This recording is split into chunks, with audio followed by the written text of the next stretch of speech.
بچی کی حالت ابھی بھی جو ہے وہ اس طرح سے اگر ہم کہیں کہ بہتر ہو رہی ہے تو نہیں ہو رہی، اور ان کی جو آج انہوں نے کوئی ریسپیریٹری ایشو ڈیولپ کیا ہے جس کی وجہ سے وہ آکسیجن سپورٹ پہ گئی ہیں، اور میرے ساتھ ان کی والدہ ہیں، والد ہیں بچی کے، ایم ایس ہیں، ڈاکٹر صاحب ہیں. تو یہاں پہ تو بہت اچھی جو ہمیں حالات بھی نظر آئے ہیں. ہم جنرل ہاسپٹل میں موجود ہیں، ہاسپٹل کے بھی، اور آئی تھنک جو کیئر دی جا رہی ہے وہ بہت اچھی ہے، اور ڈاکٹر صاحب بھی خیال کر رہے ہیں. بورڈ بھی بنا ہوا ہے جو کہ ریگولر ریویو کر رہا ہے. آج پرنسپل صاحب نے بھی آ کے دیکھا ہے. تو اس حوالے سے تو معاملات جس حد تک میڈیکل کیئر کی بات ہے وہ بہترین دی جا رہی ہے. مگر یہ جو پورا معاملہ ہے اور یہ ہوا کیوں اور ہم اس نتیجے پہ اس وقت یہاں پہ کیوں کھڑے ہیں، یہ ایک بہت افسوسناک بات بھی ہے. اور چاہے وہ کوئی بھی ہو، چاہے وہ کوئی سیاستدان ہے، چاہے وہ کوئی بیوروکریٹ ہے، سول سرونٹ ہے، جج ہے، وکیل ہے، ڈاکٹر ہے، کوئی بھی اس طبقے کا سب سے زیادہ طاقتور انسان ہے، تو یہ بات جو ہے نا یہ ناقابل برداشت ہے. اور معاشرے میں ایک سب سے پہلے تو دیکھیں جو پنجاب کا ڈومیسٹک ورکرز بل ہے اس میں 15 سال سے کم عمر بچے کو اپنے گھر میں ملازمت پہ رکھنا ہی جائز نہیں ہے. تو پہلا تو لا وہ ٹوٹتا ہے. اس کے بعد اگر آپ کے گھر میں ایک بچی ہے اور یہ بچیاں ہماری بیٹیوں کی طرح ہوتی ہیں، ہمارا معاشرہ، ہمارا مذہب یہ چیز کہتا ہے کہ بیٹیاں تو ہم پنجابی میں کہتے ہیں سانجھی ہوتی ہیں. کسی کی دشمن کی بھی بچی ہو تو ہم اس کا خیال رکھتے ہیں.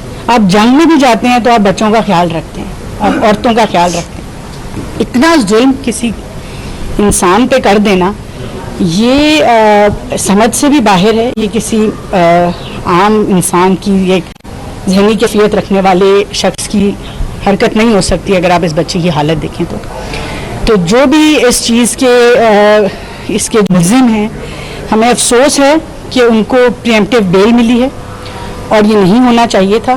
جو قانون ہوتا ہے وہ کسی وجہ سے کہتے ہیں کہ اندھا ہوتا ہے، کہ اس کے سامنے جو بھی کھڑا ہو، انصاف کے لیے جو بھی آئے، وہ قانون کے سامنے، ججز کے سامنے برابر ہونا چاہیے.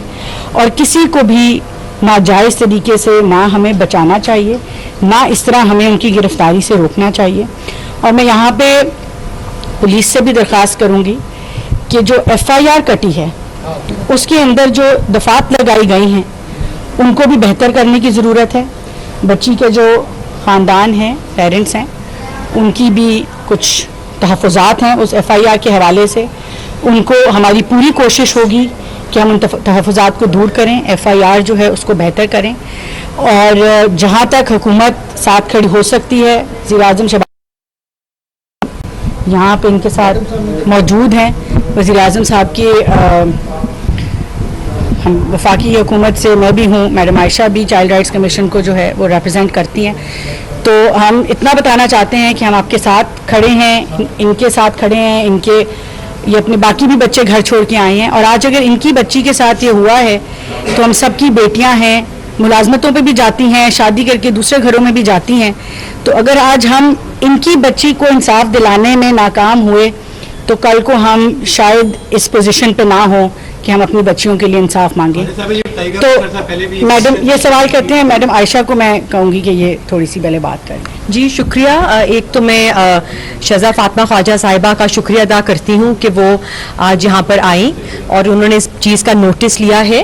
اور میں صرف انہوں نے باقی ساری باتیں تو کر دی ہیں. میں نیشنل کمیشن آن چائلڈ رائٹس کی چیئرپرسن کے حوالے سے کہنا چاہتی ہوں کہ جتنا بھی با اثر شخص اس جرم کے پیچھے ہے اس کو کیفر کردار تک لانا ہم پہ فرض بنتا ہے. میں اپنی پولیس کو کہتی ہوں کہ یہ جو ایف آئی آر ہے اس میں ایڈ کریں، اس میں اٹیمپٹ ٹو مرڈر کی شک ایڈ ہونی چاہیے. جو بچی کی اس وقت حالت ہے وہ اس کے کوئی تھریٹ اور انٹیمیڈیٹ کی شک یہاں پہ نہیں بنتی. اس کے بازو، ہاتھ، اس کے ٹوٹی ہوئی ہڈیاں، اس کے جو زخم ہیں وہ دیکھے نہیں جا سکتے. ایک ماں کے حوالے سے، ایک سٹیزن کے حوالے سے جتنی بھی اس واقعے کی مذمت کی جائے وہ کم ہے. اور ان کی ماں کی طرف نہیں دیکھا جا سک رہا کہ ان کا کیا حال ہے. تو ہم سب کو مل کے اس کو ایک ایگزامپل ٹیسٹ کیس بنانا چاہیے. میں اپیل کرتی ہوں حکومت کو، شہزہ بی بی فاطمہ خواجہ صاحبہ کا ہمیں انہوں نے ہمیں دیا ہے، یقین دلایا ہے کہ اس میں پوری طریقے سے جسٹس جو ہے ول پریویل. اور انشاءاللہ میں امید کرتی ہوں کہ ایسا ہی ہوگا. اور میں ان کے پیرنٹس کو کہتی ہوں کہ ہم سب آپ کے ساتھ کھڑے ہیں. کوئی